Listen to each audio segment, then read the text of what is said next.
Subscribe to eWay Study Hub and don't forget to press the bell icon for latest updates.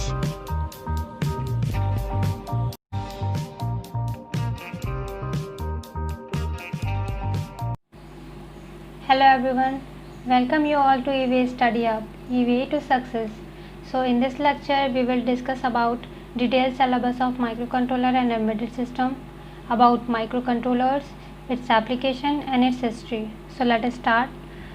So there is a detailed syllabus of microcontroller and embedded system जो हमें पढ़ना है अपने final year exam के लिए. तो micro controller में हमें जो फर्स्ट चैप्टर पढ़ना है वो है माइक्रो कंट्रोलर सीरीज़. इसके अंदर हमें पढ़ना है architecture of 8051 microcontroller, pin details, 40 pin IC हमारी होती है, उस सारी पिन्स को हम पढ़ेंगे. IO ports structure, memory organization, special function registers, external memory. Next chapter हमारा है instruction set for microcontroller programming.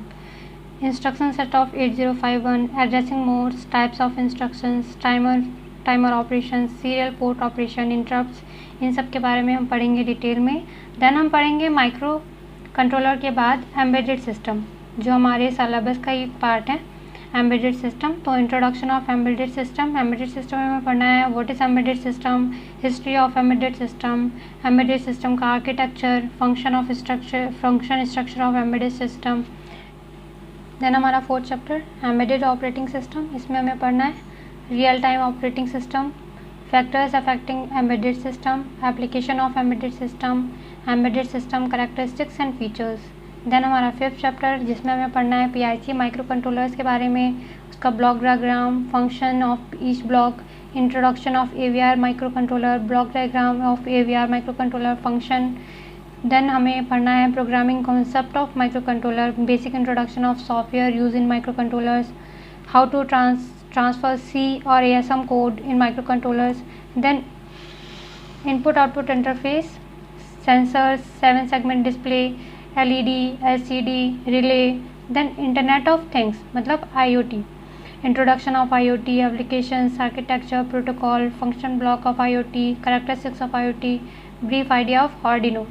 तो ये हमारा डिटेल सिलेबस है जो हमें पढ़ना है अपने final year exam micro controller and embedded system के लिए. तो चलिए अब स्टार्ट करते हैं हमारे मेन टॉपिक माइक्रो कंट्रोलर से.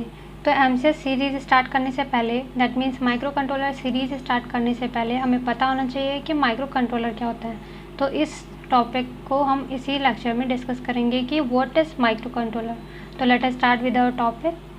तो basically microcontroller is a combination of two terms, micro and controller. Micro that means very small in size and controller that means control all the operations. So we can say that microcontroller is a device which is very small in size and control the operation of other devices. Here a microcontroller is a small, low cost and self-contained computer on a chip that can be used as an embedded system. So the microcontroller has built-in CPU, RAM, ROM, input output ports, serial ports, timers, interrupts, clock circuits. So a general microcontroller, it consists of various components like CPU, RAM, ROM, input output ports, serial ports, timers, interrupts, clock circuit on a single chip. So that is why we can say that microcontroller is nothing but it's an on chip computer. So micro controller में सारे components like CPU, RAM, ROM, input output port, serial ports, timers, interrupts, clock circuits एक ही chip पर होने के वजह से ही हम micro controller को एक और नाम से जानते हैं, कंप्यूटर ऑन चिप. सो अगर हम माइक्रो कंट्रोलर को माइक्रो प्रोसेसर के साथ में कंपेयर करें तो क्या होता है कि इन microprocessor they have CPU, they have separate memory, separate block for input output ports, separate block for interrupts, timers and clock circuit. तो माइक्रो प्रोसेसर की सारी चीज़ें सेपरेट होती हैं, जबकि माइक्रो कंट्रोलर में हमने अभी पढ़ा कि सारे कंपोनेंट्स होते हैं वो हमारे ऑन अ सिंगल चिप पर ही होते हैं. तो हम ये कह सकते हैं कि माइक्रो कंट्रोलर माइक्रो प्रोसेसर के सभी फीचर्स को कंटेन करता है. अब जैसा कि हमने पढ़ा कि जो माइक्रो कंट्रोलर होता है वो एक कंट्रोलिंग डिवाइस है, that is why they are very powerful and use in many applications. Here जैसे कि The fixed amount of on-chip ROM, RAM and number of I/O ports makes them ideal for many applications in which cost and space are critical. Microcontroller usually must have low power requirements since many devices they control are battery operated. Microcontrollers are used in many consumer electronics, car engines, computer peripherals and test and measurement equipments, and these are best suited for long lasting battery applications.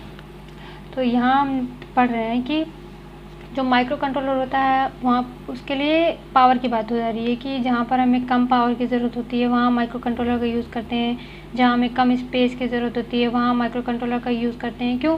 अभी हमने पढ़ा है कि micro controller और micro processor कितना ज़्यादा अलग है और कितना ज़्यादा यूज़फुल है, कितना पावरफुल है। जैसे माइक्रो कंट्रोलर हम यूज़ करते हैं तो वहाँ पर सारी चीज़ें, जैसे मैंने यहाँ पर एक ब्लॉक डायग्राम में समझाने की कोशिश करी है कि सारी चीज़ें CPU, RAM, ROM, I/O ports, timer, serial ports सारे के सारे ऑन अ सिंगल चिप होते हैं। बट माइक्रो प्रोसेसर में ऐसा नहीं है, वहाँ पे सारी चीज़ें सेपरेट होती हैं। सेपरेट होने की वजह से ही माइक्रो प्रोसेसर में हमारा सर्किट बड़ा होता है, बल्कियर होता है, पावर ज़्यादा लगती है। वही सारी चीज़ें हमारी माइक्रो कंट्रोलर में छोटी हो जाती हैं। जब सारी चीज़ें एक ही चिप पर होंगी तो हमारा जो सर्किट बनेगा छोटा बनेगा, सर्किट का साइज़ छोटा हो जाएगा, लाइट वेट होगा, पावर कम लगेगी। तो वही चीज़ यहाँ पर कही जा रही है कि जहाँ हमें पावर, टाइम, स्पेस इन सारी चीज़ों की ज़रूरत होती है वहाँ पर हम माइक्रो कंट्रोलर्स का यूज़ करते हैं। माइक्रो कंट्रोलर्स बहुत पावरफुल होते हैं और बहुत सारे एप्लीकेशंस में यूज़ किए जाते हैं। Let's talk about different applications of micro controllers. So micro controllers के इतने सारे एग्जांपल्स और इतने सारे एप्लीकेशंस हैं जिनको यहाँ पर लिस्ट करना पॉसिबल नहीं है। आज की डेट में बहुत सारी जगह पर माइक्रो कंट्रोलर्स का यूज़ होता है।